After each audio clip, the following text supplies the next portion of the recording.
Joel 1. The word of the Lord which came to Joel, the son of Pethuel. Announcement of unprecedented disaster. Listen to this, you elders. Pay attention, all who dwell in the land. Has anything like this ever happened in your lifetime?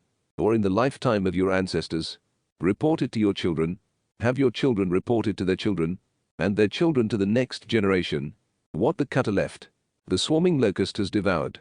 What the swarming locust left, the hopper has devoured. What the hopper left, the consuming locust has devoured.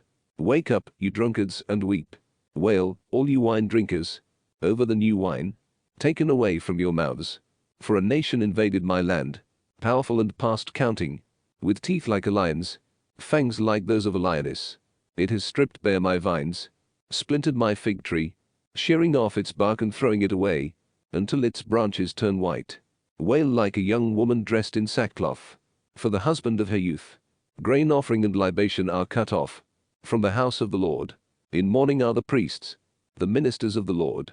The field is devastated, the farmland mourns, because the grain is devastated, the wine has dried up, the oil has failed.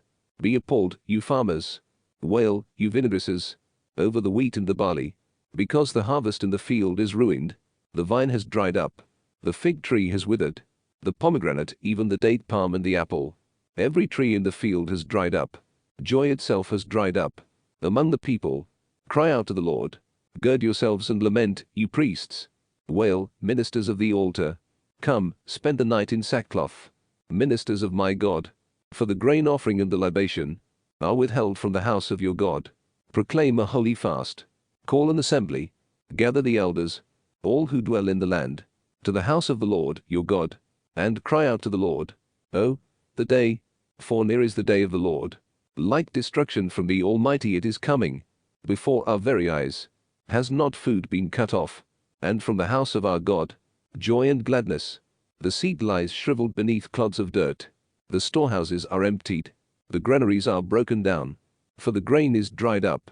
How the animals groan. The herds of cattle are bewildered, because they have no pasture. Even the flocks of sheep are starving. To you, Lord, I cry. For fire has devoured the wilderness pastures. Flame has scorched all the trees in the field, even the animals in the wild. Cry out to you, for the streams of water have run dry, and fire has devoured the wilderness pastures. Joel 2. The day approaches. Blow the horn in Zion. Sound the alarm on my holy mountain. Let all the inhabitants of the land tremble. For the day of the Lord is coming. Yes, it approaches. A day of darkness and gloom. A day of thick clouds, like dawn spreading over the mountains. A vast and mighty army. Nothing like it has ever happened in ages past, nor will the future hold anything like it, even to the most distant generations. Before it, fire devours. Behind it, flame scorches. The land before it is like the Garden of Eden, and behind it, a desolate wilderness. From it nothing escapes. Their appearance is that of horses. Like war horses they run. Like the rumble of chariots, they hurtle across mountaintops. Like the crackling of fiery flames, devouring stubble. Like a massive army, in battle formation. Before them peoples tremble. Every face turns pale. Like warriors they run. Like soldiers they scale walls, each advancing in line, without swerving from the course. No one crowds the other. Each advances in its own track. They plunge through the weapons. They are not checked. They charge the city. They run upon the wall. They climb into the houses. Through the windows. They enter like thieves. Before them the earth trembles. The heavens shake. Sun and moon are darkened, and the stars withhold their brightness. The Lord raises his voice at the head of his army.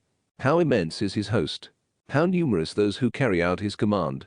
How great is the day of the Lord! Utterly terrifying. Who can survive it? Return to the Lord. Yet even now, oracle of the Lord, return to me with your whole heart, with fasting, weeping, and mourning. Rend your hearts, not your garments, and return to the Lord, your God. For he is gracious and merciful, slow to anger, abounding in steadfast love, and relenting in punishment. Perhaps he will again relent, and leave behind a blessing, grain offering and libation. For the Lord, your God. Blow the horn in Zion. Proclaim a fast. Call an assembly. Gather the people. Sanctify the congregation. Assemble the elderly. Gather the children, even infants nursing at the breast. Let the bridegroom leave his room, and the bride her bridal tent. Between the porch and the altar, let the priests weep. Let the ministers of the Lord weep and say, Spare your people, Lord.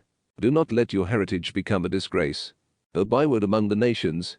Why should they say among the peoples, Where is their God? The Lord relents. Then the Lord grew jealous for his land and took pity on his people. In response the Lord said to his people, I am sending you grain, new wine, and oil, and you will be satisfied by them. Never again will I make you a disgrace among the nations.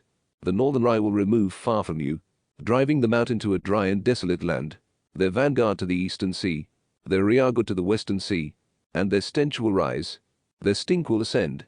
What great deeds the Lord has done! Do not fear, O land. Delight and rejoice, for the Lord has done great things. Do not fear, you animals in the wild, for the wilderness pastures sprout green grass. The trees bear fruit. The fig tree and the vine produce their harvest. Children of Zion, delight and rejoice in the Lord, your God, for he has faithfully given you the early rain, sending rain down on you, the early and the late rains as before. The threshing floors will be full of grain, the vats spilling over with new wine and oil. I will repay you double what the swarming locust has eaten, the hopper, the consuming locust, and the cutter, my great army I sent against you. You will eat until you are fully satisfied. Then you will praise the name of the Lord, your God, who acts so wondrously on your behalf. My people will never again be put to shame. Then you will know that I am in the midst of Israel. I, the Lord, am your God, and there is no other. My people will never again be put to shame. Joel 3. The day of the Lord. It shall come to pass, I will pour out my spirit upon all flesh. Your sons and daughters will prophesy. Your old men will dream dreams. Your young men will see visions, even upon your male and female servants. In those days I will pour out my spirit. I will set signs in the heavens and on the earth, blood, fire, and columns of smoke. The sun will darken, the moon turn blood red, before the day of the Lord arrives, that great and terrible day. Then everyone who calls upon the name of the Lord will escape harm, for on Mount Zion there will be a remnant, as the Lord has said, and in Jerusalem survivors, whom the Lord will summon. Joel 4. The Lord's case against the nations. For see, in those days and at that time, when I restore the fortunes of Judah and Jerusalem, I will gather all the nations, and bring them down to the valley of Jehoshaphat. There I will enter into judgment with them, on behalf of my people, my heritage, Israel. Because they scatter them among the nations, they divided up my land. For my people they cast lots, trading a young boy for the price of a prostitute, exchanging a young girl for the wine they drank. Moreover, what are you doing to me, Tyre and Sidon, and all the regions of Philistia? Are you paying me back for something? If you are, I will very quickly turn your deeds back upon your own head. You took my silver and my gold and brought my priceless treasures into your temples. You sold the people of Judah and Jerusalem to the Greeks, taking them far from their own country. Look, I am rousing them from the place to which you sold them, and I will turn your deeds back upon your own head. I will sell your sons and daughters to the Judahites, who will sell them to the Sabaeans, a distant nation. The Lord has spoken. The nations destroyed. Announce this to the nations. Proclaim a holy war. Alert the warriors. Let all the soldiers report and march. Beat your plowshares into swords, and your pruning knives into spears. Let the weakling boast, I am a warrior. Hurry and come, all you neighboring peoples. Assemble there. Bring down, Lord, your warriors. Let the nations rouse themselves and come up to the valley of Jehoshaphat. For there I will sit in judgment upon all the neighboring nations. Wield the sickle, for the harvest is ripe. Come and tread, for the winepress is full. The vats overflow, for their crimes are numerous. Crowds upon crowds. In the valley of decision, for near is the day of the Lord.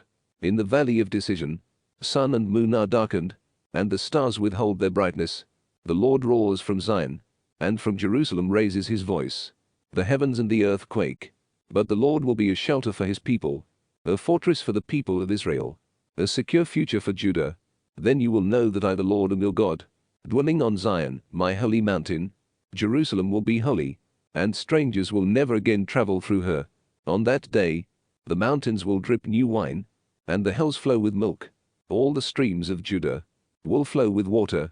A spring will rise from the house of the Lord, watering the valley of Shittim.